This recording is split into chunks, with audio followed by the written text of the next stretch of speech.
Já bych s dovolením začala. Dobře. Dobré dopoledne, dámy a pánové. Vítám vás na půdě Ministerstva školství na tiskové konferenci, která představí vzdělávací a technologickou novinku aplikaci Melodika.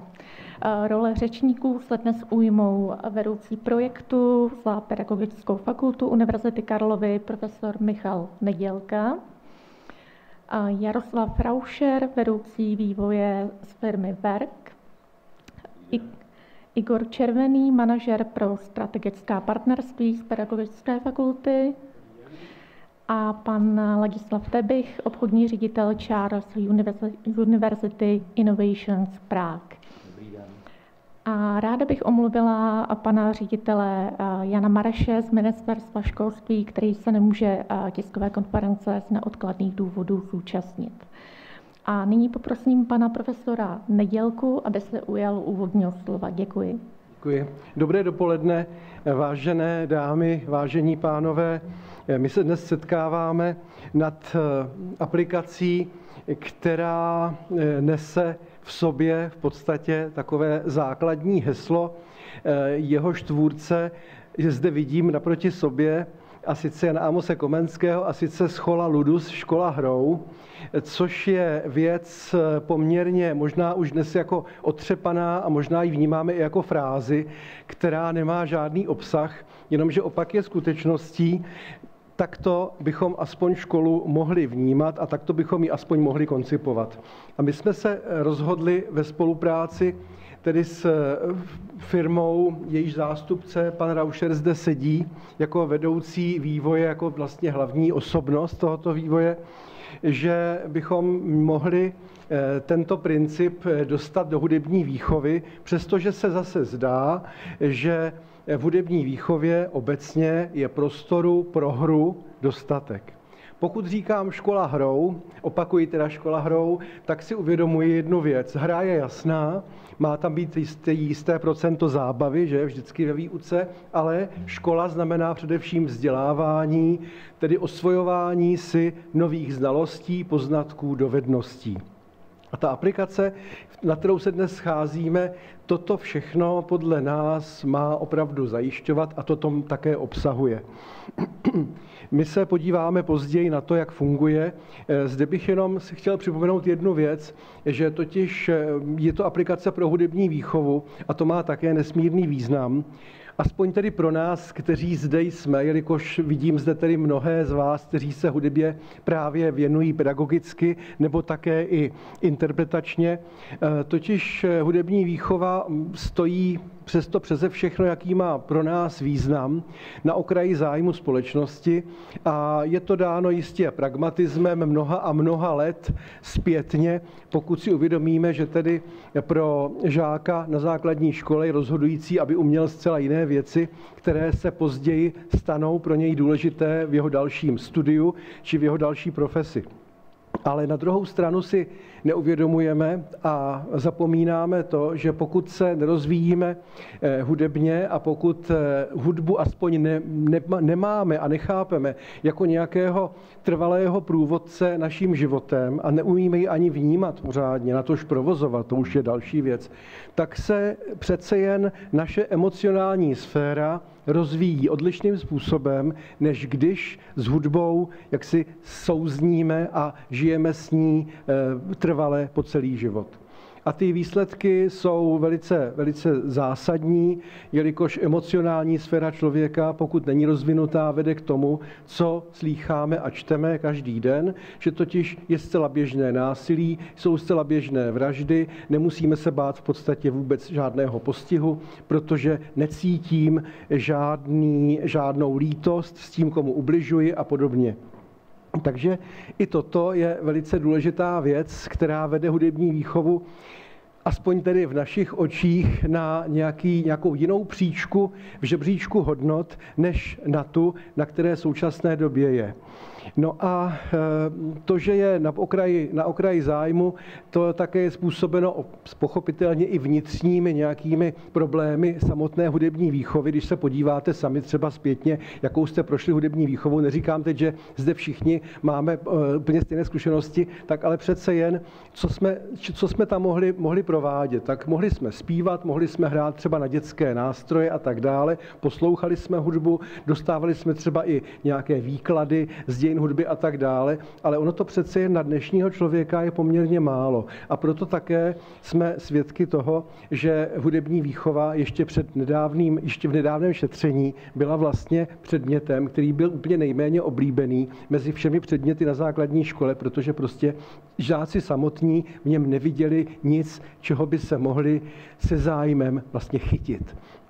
No a asi mi sami dáte za pravdu, že vás třeba v takových těch činnostech, které byly obvyklé na základní škole, třeba hudební výchova také moc neoslovila. A my jsme samozřejmě i v kontaktu s vyučujícími, kteří mají v zásobě různé postupy, které využívají soudobé technologie.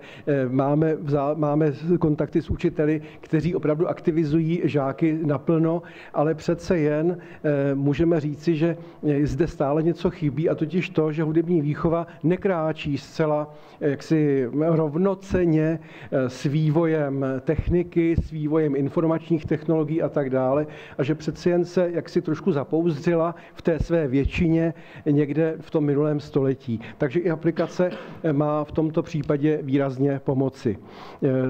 Teď už narážím na to, že vlastně potřeba změn ve výuce je zcela jasná, nemyslím změny nějaké zásadní v obsahu, ale především v tom, jakým způsobem se vlastně budeme k hudbě dostávat. A víte, on je rozdíl, když se dostávám k hudbě v tom tak, že si zahraju na orfovský nástroj nějakou melodii, anebo že si můžu nahmatat, teď to říkám zcela lidově, že v nějaké aplikaci hudební hudbu, která zní opravdu na profesionální, na estetické úrovni, a s tou hudbou pak můžu pracovat. Když budu hrát něco na xylofonku, fajn, a když budu pracovat s tím modelem, ovšem v reálném zvuku, třeba orchestrálním, tak je pro mě už ten samotný zvuk inspirativní a můžu s tím dosáhnout daleko větších výsledků, než pouze třeba na tom xylofonku nebo na té zvonkohře. No a dostávám se tedy k tomu, i když pořád jsem nemluvil, nebo zatím jste se nedozvěděli o tom, jak vlastně ta aplikace přesně vypadá, tak se dostávám také k tomu, jak vlastně ta aplikace rozvíjí kompetence žáků. A kompetence, víme moc dobře, jsou založené v podstatě na tom, jakých dosáhneme znalostí a jakých dosáhneme dovedností. Tak tady bych řekl, že sice na prvním místě určitě stojí kompetence kulturní, protože tady se rozvíjíme hudebně, a tady bych nám připomněl jednu věc. Pokud se rozvíjím v hudbě tak, že si ji osvojuji jako jazyk, což hudba jazyk je, že jo, bez zesporu, tak v podstatě s ní musím pracovat také aktivně. Není možné, abych třeba jenom poslouchal jazyk, když se učím cizí jazyk, že jo. Není třeba ale zase možné jenom, abych třeba psal v tom jazyce a nic jiného nedělal. Takže tady je důležitá ta komplexnost a hlavně, že sám mohu aktivně vstupovat do toho procesu svého projevu. A to aplikace právě umožňuje. No a ty kompetence tedy nespočívají jenom v té kulturní sféře, tedy to znamená nejenom, že bych rozvíjel ty hudební schopnosti a dovednosti, ale spočívá třeba, jak jsem říkal před chvilkou, i v tom, že vlastně má vliv na osobnostní rozvoj, to znamená na emoční sféru, na rozvoj té hemisféry, která se na tomto podílí, na rozvoj tvořivosti. To je obrovská zase ještě potencialita, kterou taky máme ve školách, jak si pořád někde zasunutou, že? A pochopitelně musím se zmínit i o tom, že pracuji s nějakým přístrojem v podstatě, že jo, s nějakou aplikací, která rozvíjí také moje digitální dovednosti, takže i tato kompetence. V podstatě, a ještě asi bych zmínil jednu věc, jistě také kompetence k řešení problému, protože ta aplikace k tomu vysloveně tedy, i když bych nebyl ve výuce, svádí, abych s ní operoval. No, takže to jsou všechno věci, které také nám říkají, no tak pojďme se věnovat hudební výchově více, protože zde všechno tohleto můžeme také mezi jinými předměty obsáhnout. No a pokud jde o to, jak bych definoval, nebo jak bych charakterizoval tuto aplikaci, pokud jde o vztah k učiteli, tak bych asi připomněl, že tahle ta aplikace samotná, to je jedna věc, ale k ní máme také ještě vyvinutou metodiku, takže to je vlastně řada postupů, které nejsou vysloveně jenom návody na práci s tou aplikací, ale jsou to v podstatě i takové ucelené vyučovací celky, 1, více hodin a tak dále, kde ta aplikace vždycky stojí v nějaké fázi té výuky. A k tomu se má nebo může vlastně v té hodině dospět. Je tam ještě v té metodické příručce řada dalších věcí, jelikož nepracuje se jenom s aplikací, je tam podnět k tomu, aby učitel pracoval se žáky tak, jak je zvyklý, protože aplikace není žádný všelek, ani nezastupuje učitele. Takže tam máme třeba noty, které ovšem učitel může třeba jenom jako pustit tu nahrávku, anebo ji může sám třeba zahrát a tak dále. A jsou tam zase návrhy na celou řadu dalších postupů, jak vlastně hodinu vést od té první fáze, od té evokace nebo té motivace, až k tomu utvrzení a potom k té reflexi ve výuce. Takže a většinou pro tu fázi té reflexe má právě aplikace ten nezastupitelný význam. No a poslední věc, ještě tady v tom vztahu k učiteli, rád bych se zmínil o tom, že když používáme aplikaci, no tak co taky učiteli se nabízí? Individuální přístup k žákovi. Všichni nedělají to též, nebo všichni nepostupují stejně, takže potom se může nad tou jednotlivou, nad tou aplikací, nad tím přístrojem, tedy nad tím tabletem, s tím žákem vlastně sejít individuálně, můžou ohodnotit to, kam žák došel a tak dále. No.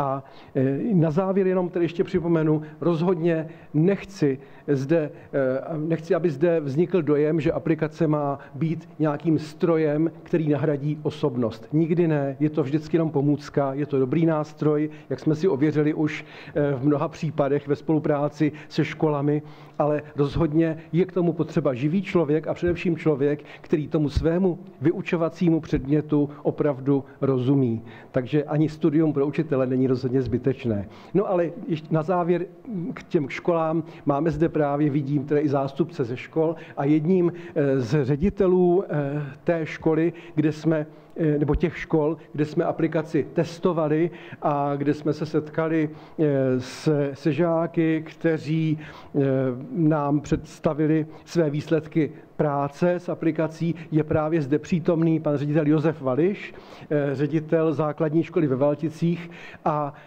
já budu velice rád, když nám také ke konci této konference sdělí ještě své dojmy a především hlavně své zkušenosti.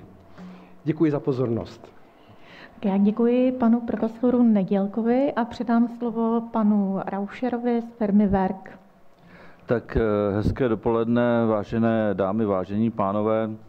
Já bych vás nerad nudil dlouhou historii vzniku aplikace, ale dovolím si shrnout několik etap, které některé byly bolestivé, byly plné různých zákrut a objížděk.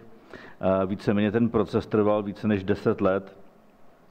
A asi na úvod bych řekl, že vlastně pro mě první motivace vznikla, když jsem působil jako ředitel oblíbeného kulturního centra a mohl jsem uvést tak zhruba 5 000 hudebních představení, které mi dali schopnost, nebo osvětlili mi vlastně určitý vzorec, jak se chová publikum při poslechu hudby.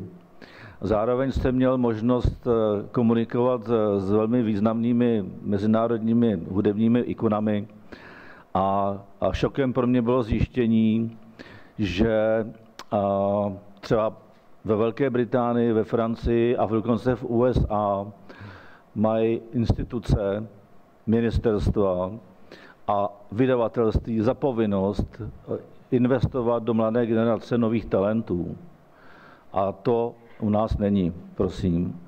Proto jeden z kroků bylo založit exportní projekt, který se jmenuje Euroconnection s francouzskými partnery a který vlastně pomohl exportovat nebo pomohl umělecky konfrontovat řadu českých hudebníků pro náročnější zahraniční publikum právě buď je to Londýn nebo Anglie, nebo Francie, nebo dokonce Norsko. A tam jsem si uvědomil skutečnost, že prostě hudební vzdělání je naprosto, nebo vzdělání a dovzdělávání v hudbě je naprosto klíčová věc, která se u nás postrádá. Oslovil jsem v té době takový speciální francouzský nebo pařížský Studio des Variétés, které je financované zase Ministerstvem kultury Francie a kam k mému zjištění chodí nejslavnější ikony francouzské hudby na coaching, na přípravu vlastně třeba turné, nebo přípravu tehdy CDček, nebo dneska songů, nebo vůbec na školení třeba zpěvu. A v rámci té spolupráce se mi podařilo prosadit tam Davida Kollera, kterýho možná byste mohli znát. Ten měl 4denní stáž a řekl takový zajímavý poznatek, že během těch 4 dnů dostal za kouče černošskou zpěvačku, která ho od prvního okamžiku neuvěřitelně chválila. A vlastně chválila ho celé 4 dny. A on si pak uvědomil, že po těch 4 dnech chválení zpívá úplně jinak, má úplně jinou techniku. A tomu pomohlo vlastně lépe dýchat a tak dále, lépe intonovat. No. Takže vlastně mně došlo, že pomocí chvály lze učit vlastně nejen teda střední generaci nebo generaci hudebníků, ale samozřejmě i děti. A protože nás v té době samozřejmě děcka oslovili, že by rádi se naučili skládat hudbu na počítači, jako digitálním způsobem, promiňte.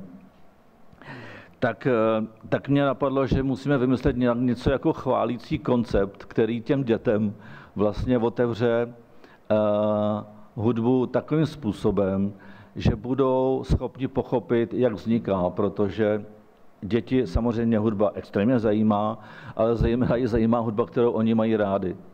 A pokud jim jsme schopni, my jako dospělí, vysvětlit, jak se to dělá, tak u toho vydrží dlouhé hodiny s velmi pozitivním výsledkem. Otevřeli jsme v roce 2013, jsme s kolegou otevřeli kurz na školách, kurz hudební tvorby a zjistili jsme, že o ní začíná být obrovský zájem a vlastně přicházet děkovné dopisy rodičů, že to je nejvíc unikátní prostě kroužek, který to dítě má a zároveň se do toho napojila OSA, která pomáhala tento projekt spolufinancovat, za což jí patří teda samozřejmě velký dík, protože bez ní bychom dneska ani nebyli tady. A zároveň trošku pomohla Česká hudební rada. A v roce 2017, to byl rok 2017, vlastně nás napadlo, že to překlopíme do aplikace. A vytvoříme aplikaci, která vlastně rozšíří tu naši výuku i na děti, které nejsme schopni zvládnout. Co je digitalizace hudby? Je to efekt, nebo technologický efekt, který vlastně umožňuje vidět notu, která hraje v reálném čase na počítači. Což je pro děcka jako neuvěřitelná pomoc, protože pokud vnímáme hudbu čistě jenom poslechem, tak je příliš abstraktní a složitá, ale pak, když je to dítě ji vidí, ty jednotlivé noty, tak jim hrozně napomáhá v paměti a ve vývoji vlastně. Jo. A když si vezmeme k dispozici ještě tablet, který má možnost vlastně tapování a dotykem vytvářet ty jednotlivé noty, tak jsme úplně v jiné lize. No, a to je ten vlastně náš přínos, který jsme vlastně vyvinuli a v určité etapě roku 2021 jsme se spojili s výtečnou softwarovou společností IDAct, s kterou jsme tento koncept představili na světovém veletrhu Milano Design Week spolu s Umprumkou a tam jsme získali obrovský úspěch, až nečekaný úspěch, který nám dodal jako velkou míru sebevědomí a rozhodli jsme se, že oslovíme pana profesora Nedělku s tím, že bychom vytvořili něco unikátního. Pan profesor Nedělka prohlásil tenkrát, že celý život toužil po nějakém hudebním zápisníku, který má v kapse, aby si svý nápady mohl zapisovat během cesty třeba sem a tam.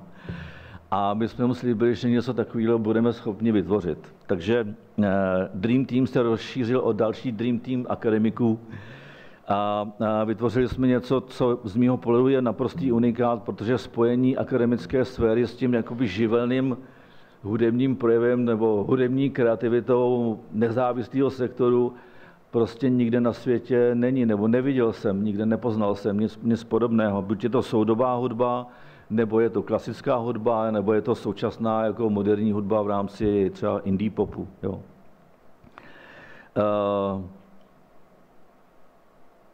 Co k tomu dá dodat? Já si myslím, že jak jsme vytvořili ten určitý unikát, tak děti se mohou vzdělávat hravým způsobem prostřednictvím gamifikace, ale zároveň mají naplnění rámcově vzdělávacích programů, to znamená plní všechno to, co první stupeň od nich vyžaduje. A zároveň ty děcka mají motivaci, to jsme si ověřili. Jo. A dále další věc, která je důležitá, že učitelé pomocí aplikace dostávají nástroj, který jim umožní mnohem lepší přípravu, mají k dispozici metodické vedení na celý školní rok a nechci říct, že by mohli si během té samotné výuky číst noviny, nicméně mohou prostě více relaxovat. A některé učitelé nám řekli, že vlastně podobný klid při hudební výchově nikdy nezažili, protože většinou děti řvou a dělají takzvaně bordel. Takže pak je potrestají, samozřejmě potrestají tím způsobem, že vyvolají při hodině, aby motující chlapec zaspíval nějakou lidovou píseň, jo, což je trauma na celý život obvykle. Tak já doufám, že aplikace přinese nějaký individuální, ale možná i dokonce i společenský přínos ve smyslu rozvoje kreativního průmyslu České republiky, protože ten se nám zatím v rámci hudby příliš nedaří prodávat autorská práva. Myslím si, že jako malá země ve středu Evropy, která nemá vlastní kapitál ani nerostné zdroje, je práce mozku klíčová a že je rozhodně vhodnější vyvíjet licence, které se potom ve světě prodávají, než je kupovat. A pro ty žáky, které nebudou mít zájem prostě rozvíjet svůj hudební talent, tak minimálně si myslím, že to přinese vyšší schopnosti v matematice, lepší schopnosti v jazycích a samozřejmě to přinese další možnosti větší flexibility, koncentrace, píle, vytrvalosti a tak dále. A to je shrnutí jejich poznatků v rámci našeho hudebního kroužku. Takže já bych řekl, že vám děkuji za pozornost. Děkuji panu Rauscherovi a předám slovo Igoru Červenému. Dobrý den, dámy a pánové, ještě jednou. Tady vlastně zaznělo spoustu důležitých informací, tak já bych je na začátku jenom trošičku sesumarizoval. Tak jak zmiňoval pan profesor, tak v podstatě hudební výchova v kontextu 21. století, v kontextu strategie pro rozvoj vzdělávání a digitalizace ve vzdělávání nějakým způsobem zaostávala. Byly zde samozřejmě různé hudební aplikace, ale nebyly přímo nastaveny na didaktické vedení toho žáka a nebyly zaměřené s tak vzdělávacím obsahem. Zároveň, pokud bychom udělali jenom školomecky aplikaci, která sice nějakým způsobem tohle umožňuje, ale zároveň toho diváka v podobě toho malého dítěte nebaví, tak by ji samozřejmě nechtěli používat. Nicméně gamifikace, tak tady zaznělo, není sebeúčelná. My si samozřejmě na pedagogické fakultě uvědomujeme, že i pomocí té hry musíme jasně vést to dítě k nějaké novému poznání, kompetenci, dovednosti. Takže gamifikace z naší strany je vždycky cílená a zamířená. A tak, jak zmiňoval pan Rauscher, a tak, jak vlastně bylo i testováno na 6 základních školách, testovali jsme v různých obcích, netestovali jsme samozřejmě jenom tady v hlavním městě Praze, ale testovali jsme i ve středních Čechách, například v Čáslavi a v Golčově Jeníkovi, dokonce v rodném kraji Jižní Moravě ve Valticích. A každá ta škola reprezentovala určitý, jak bych řekl, prvek, to znamená určitou jakoby skupinu. Byly to velké školy, střední, malé, byly to školy z velkých aglomerací a malých úzovkách jakoby obcí. S tím, že tohle je nějakým způsobem vnímáno a posuzováno, aby ta aplikace byla použitelná na jakékoliv základní škole. Abyste tam nepotřebovali mít silného ajťáka, protože základní otázka je, bože, kde se to bude instalovat a jak se to používá.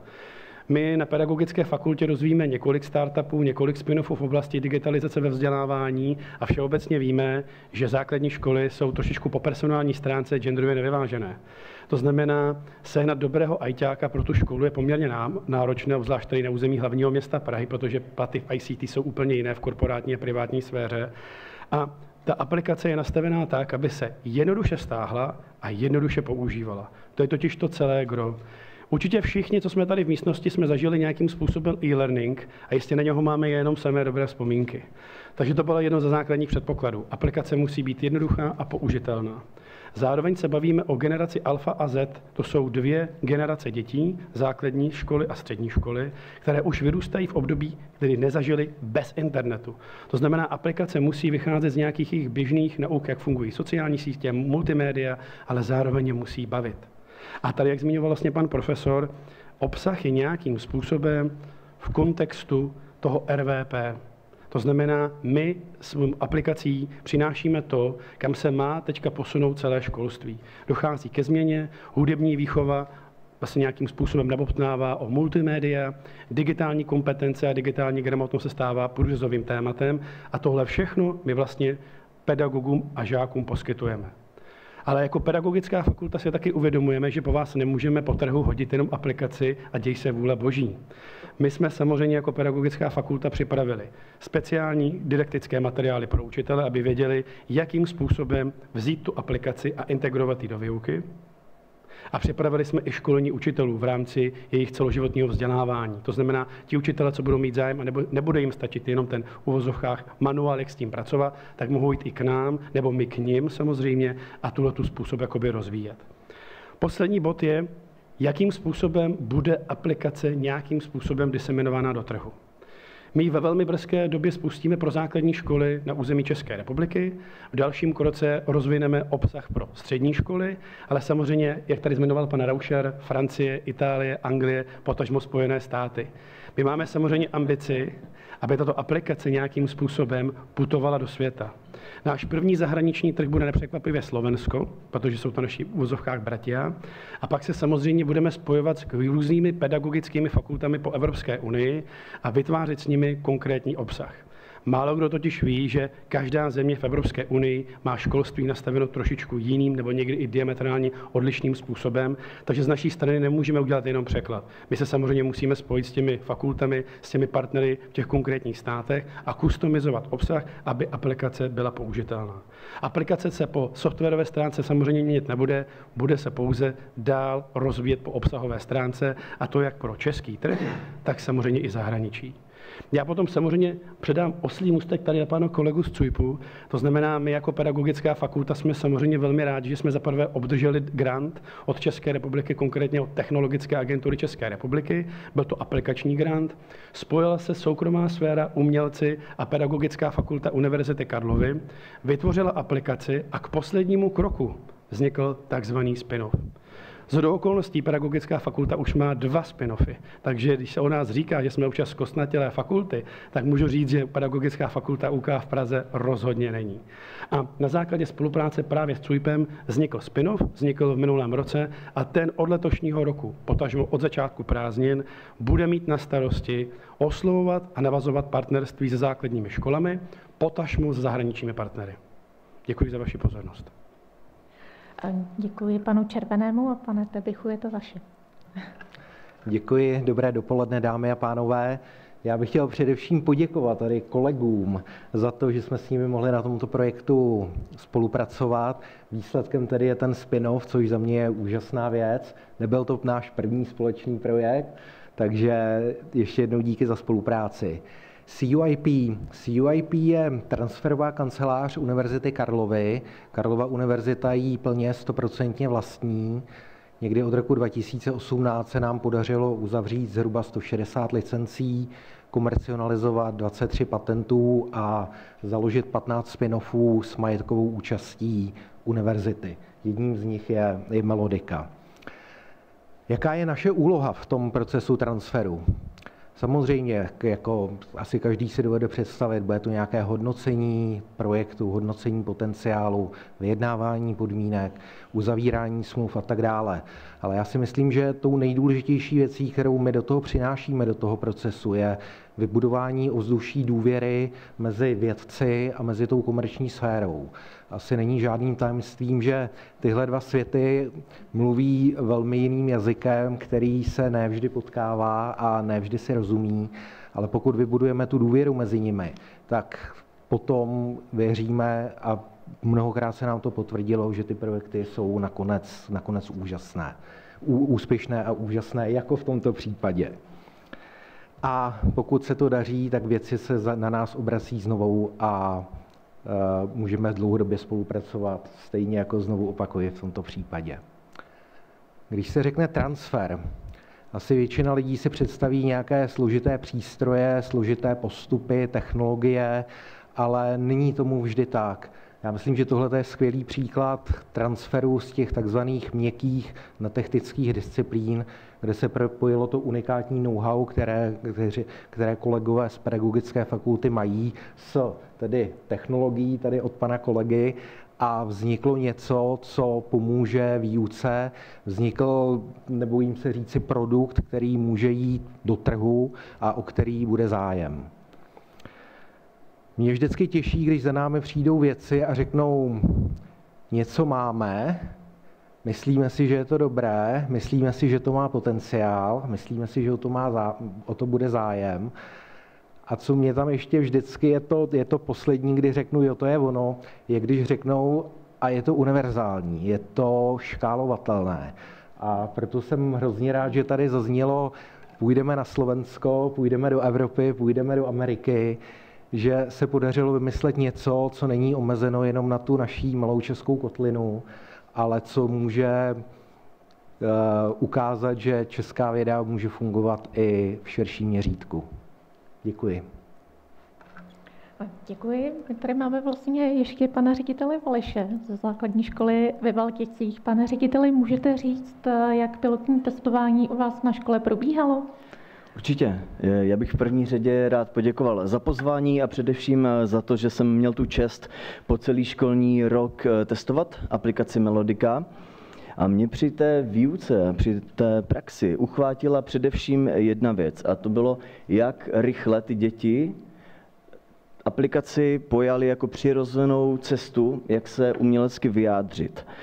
Ty hodiny totiž probíhaly tak, že jsme postupovali podle toho návodu, který byl skvělý, vyčerpávající, a když jsme všechny ty lekce dokončili, tak byl prostor pro nějakou volnější zábavu.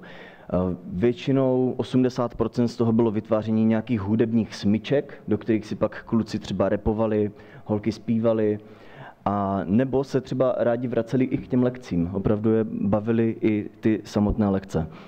Já učím hudební výchovu teďka 11 let a i za těch 11 let vidím nějaké změny mezi těmi dětmi.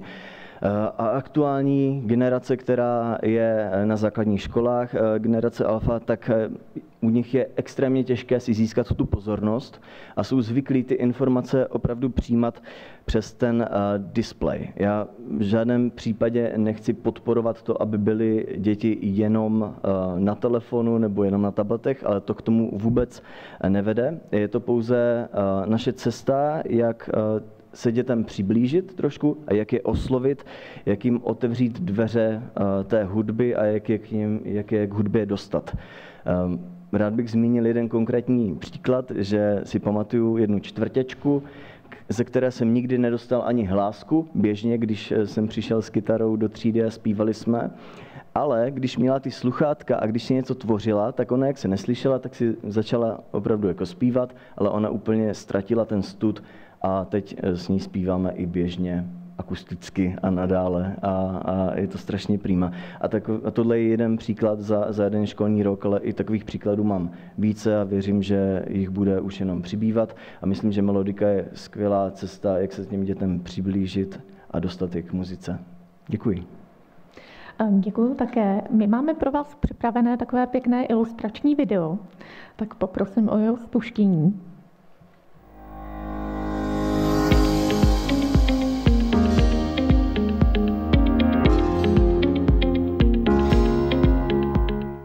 Vyber k melodii její pokračování, aby v něm hrály stejné nástroje jako v první části.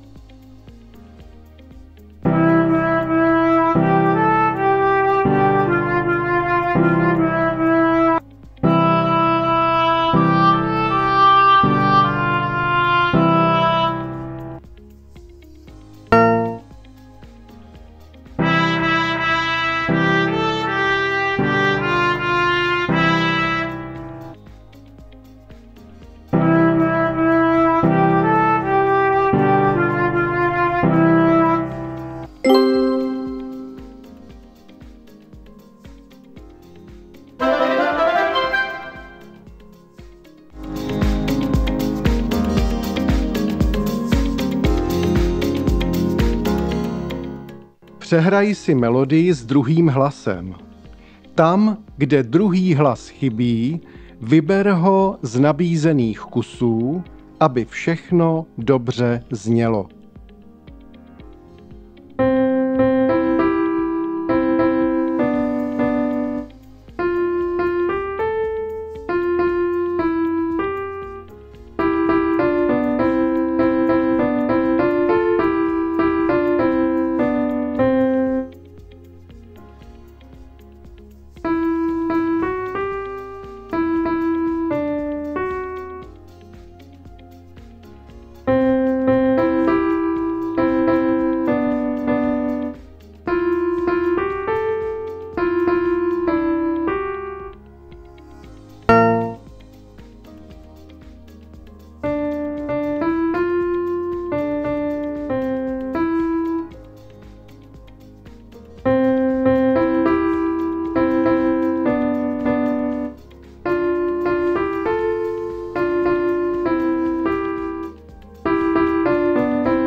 Děkuji všem řečníkům, děkuji za pěkné video. A teď je prostor pro otázky novinářů. Pane Roušer, vy jste ještě bych si připojil jednou, já jsem zapomněl uvést, že jedním z hudebních kurátorů je Honza Muchov, který je jako známý pro svoji filmovou tvorbu a také Lenka Dusilová, která bude zpívat v aplikaci. Tak jo. Teď je prostor pro vaše otázky novinářů. Deník.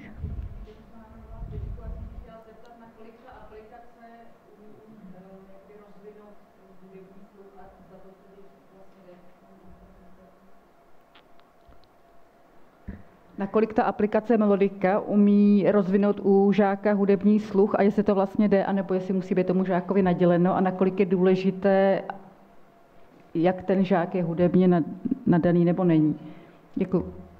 Tak tady nejde ani tak o to, že pracujeme s aplikací, ale tu otázka na hudební sluch a podle hudebně psychologických výzkumů se ukazuje, že v podstatě minimum úplně zanedbatelné množství lidí hudební sluch nemá. jen v tom hudebním projevu, jak si nemá patřičné vybavení od přírody, aby se mohli dostatečně hlasově správně projevit. Takže pak se v té aplikaci se třeba ukazuje, jak zde byl ten příklad, že dítě sice se projevuje jako, že nespívá, jak říkal pan ředitel Valeš právě, ale v aplikaci vám naklikne to, co opravdu tam zvukově s tím okolím ladí. Takže to je důležitá věc.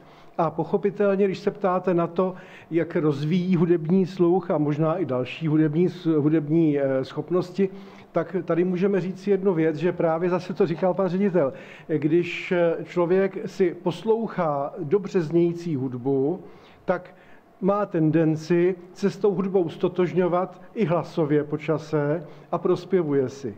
Já to vidím podle své maminky, která taky říkala, že nemá hudební sluch, ale prostě s nástroji se pak začne postupně ten člověk držet na té úrovni. A to jsou vlastně nástroje, že tam jsou normální klasické zvuky tradičních nástrojů. Takže ten člověk v podstatě čím více s tou aplikací pracuje, tak tím více se dostává do sféry té melodiky, že vlastně teď ale melodika, myslím skl, jako tedy opravdu té melodičnosti a začne s tímto se stotožňovat a rozhodně mu to prospěje v tom, že sluch je jaksi tříben.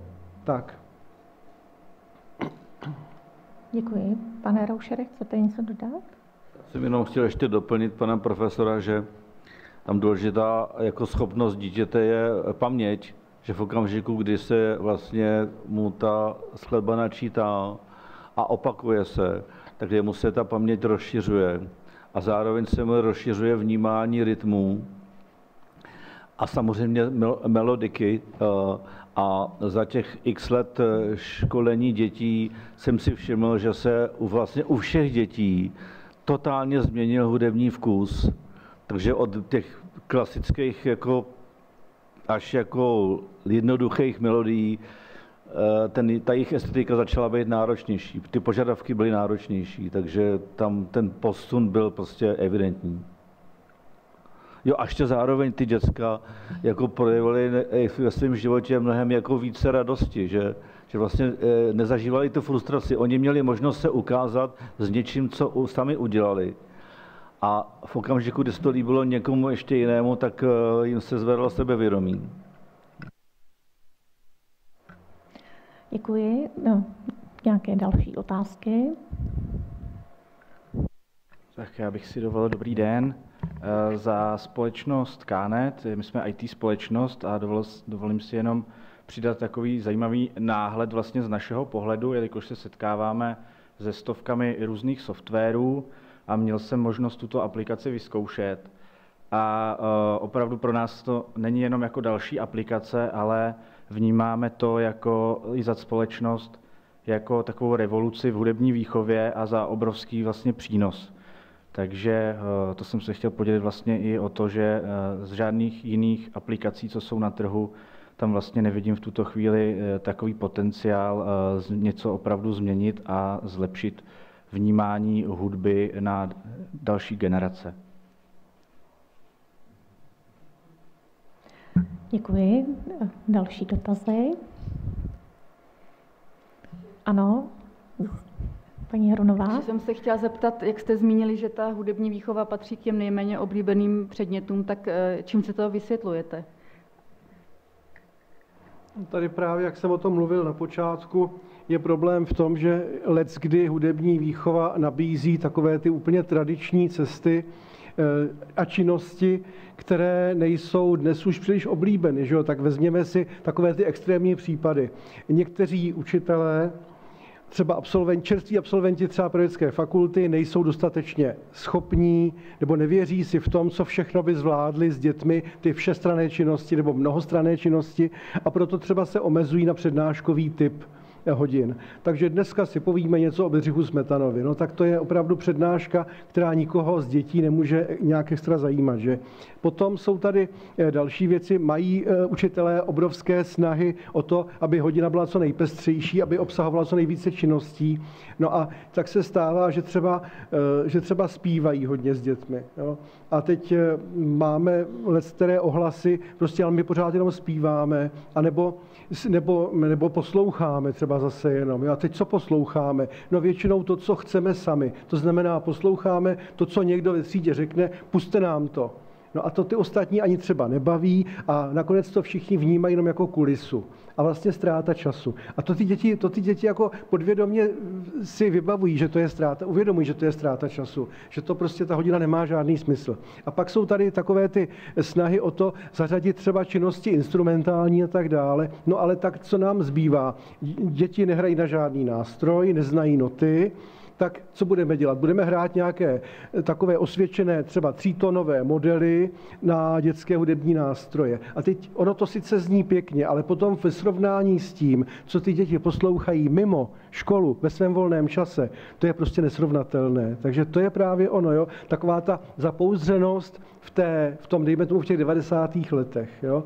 A odtud se dostat ven, to je opravdu velice těžké. A jak jsem říkal, ještě navíc tedy, k čemu mi to všechno bude, se ptá žák, který je pragmatický a vidí, že z 9. třídy chce jít někam dál. A jsme u toho.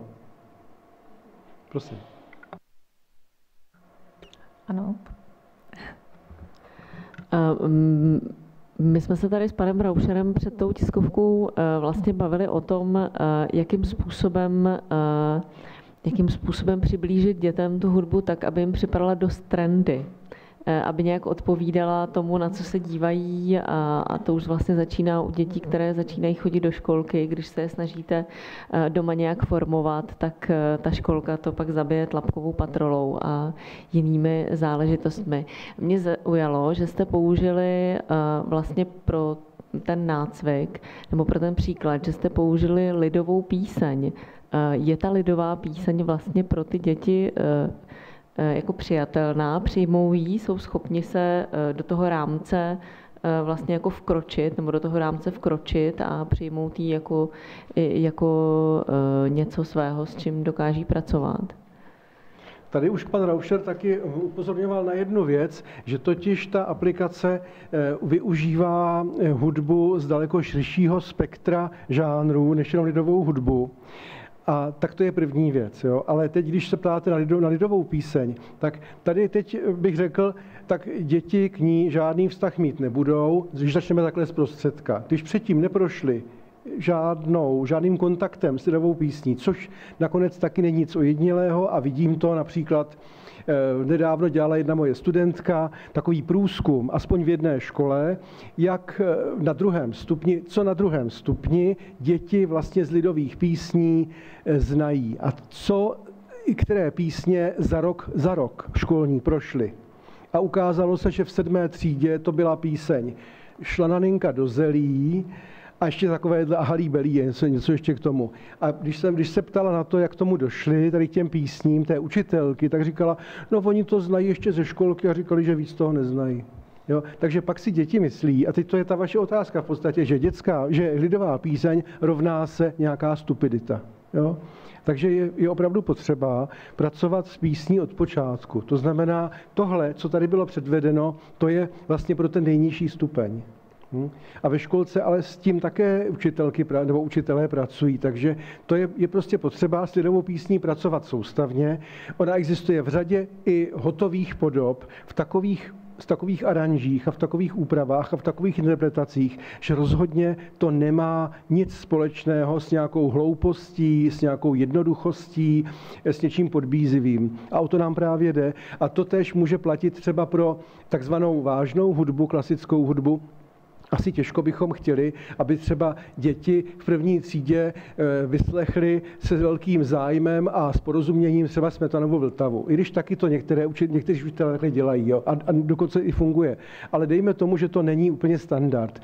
Ale co existuje? Existují třeba i věci, nad kterými by mohl profesionální hudebník takzvaně ohrnout nos. Že totiž jsou to různé spopularizované úpravy, třeba jenom motivů z takovýchhle děl. Takže já jsem třeba nedávno viděl zrovna jedno uskupení, které vlastně i dodalo slova k tomu základnímu tématu Vltavy a pak to předváděli na náměstí Republiky a měli tam široké obecenstvo, které si s nimi notovalo, které se v rytmu pohybovalo a prostě i s dětmi bylo vidět, že i ty děti seděli takzvaně na koni, seděli u těch otců a prostě byli zaujatí tou Vltavou natolik, že věřím tomu, že až jednou potom budou opravdu slyšet v tom originále, tak už nezůstanou nikdy lhostejní. Ano, pane Roušere.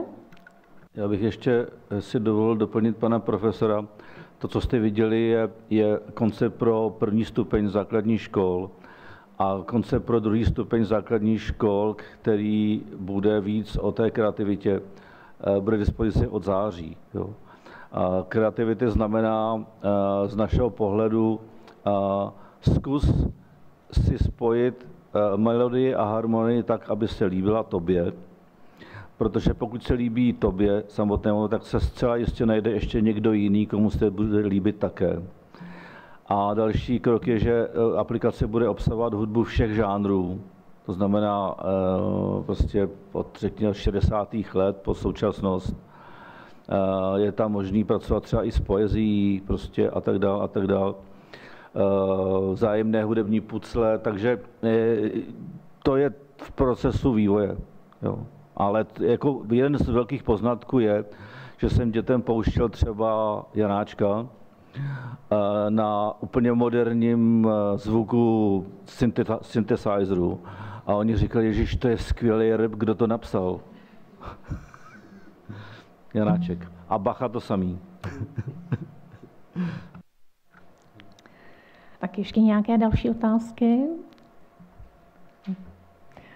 Ano. Pokud je prostor tedy, chtěl jsem se zeptat, mluvili jste o dalším rozvoji obsahu a bude vlastně k dispozici v těch dalších verzích například i nějaká tvorba trošku elektronické hudby, když to tak řeknu, což je velice moderní samozřejmě. Jak jsem říkal, hudba všech žánrů postihne samozřejmě i hudbu elektronickou, jako určitý segmenty. Děcka budou moct dělat remixy známých skladeb, prostě, ale nechte se překvapit. Dobře. Tak ještě nějaké další otázky? Tak pokud ne, tak vám moc děkujeme, že jste dnes přišli, že máte zájem o melodiku a zveme vás na kávu, čaj a drobné občerstvení tady v čajovně na tomto patře a máte prostor také pro individuální rozhovory. Děkujeme.